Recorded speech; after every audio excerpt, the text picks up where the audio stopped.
Good day, everybody, and welcome to another edition of the Military and Foreign Affairs Network. I am your host, the voice of reason. I wanted to do an additional video on the ongoing situation between the Russian Federation and Ukraine, and really the Western NATO countries as well. Again, the rhetoric is incredibly intense. We're starting to hear additional information that would indicate additional Russian forces are moving near the border with Ukraine. That force construct could, one would estimate, to be up to 100 tactical battalions and up to 175,000 personnel. So again, the 100 so-called tactical battalions appear to be ready to be put in place by sometime in January. And again, we're hearing that the possibility of offensive operations within the time frame of January or early next year. Now, with that being said, could we see a cold start operation by the Russian Federation as more and more media coverage starts to look at this and more preparations, quite possibly, by the Ukrainian military? And what I mean by a cold start, without all these forces in place, could we in fact see a operational start to be taken by the Russian Federation against the Ukraine? And I would say that is a very good possibility, and I'll try to explain why. So the difference between the Russian army, the Russian armed forces now, than let's say in operations that took place in 2008 against Georgia, and even to, well, I don't want to say to a lesser extent in 2014 when they took the Crimea.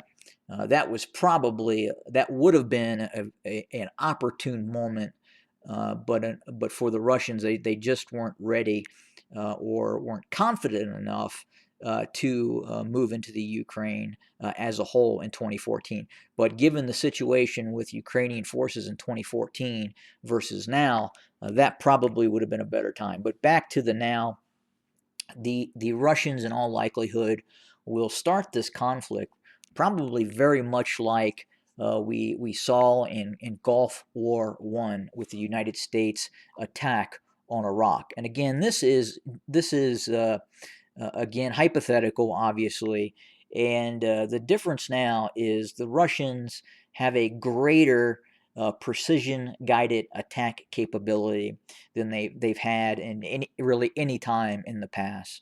One of the key features of the Russian military right now is obviously the Iskander and their KH-101 cruise missiles, which obviously can be launched by backfire bombers. They can be launched by Bear bombers.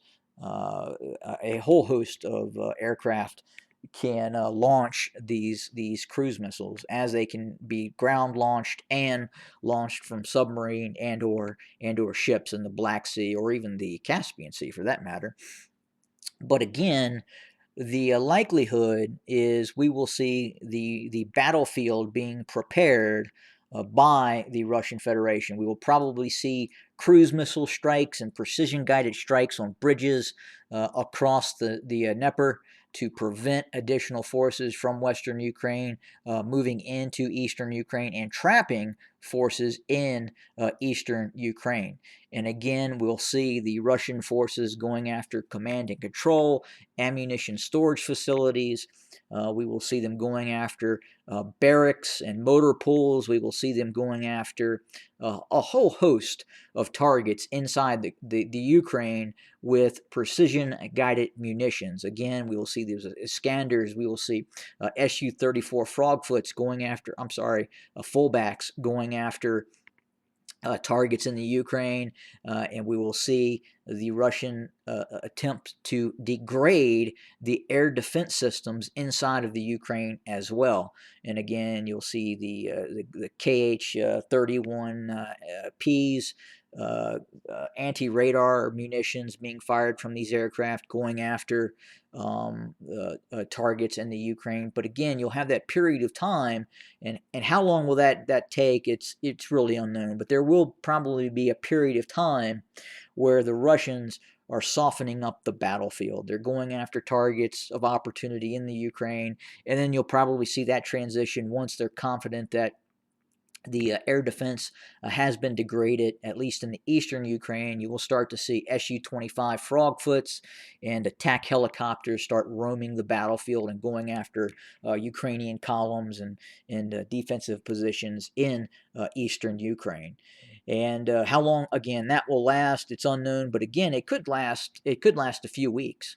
And that would give Russia additional time to move in additional forces from throughout the country. These excess battalion tactical groups that haven't made it to the border as of yet.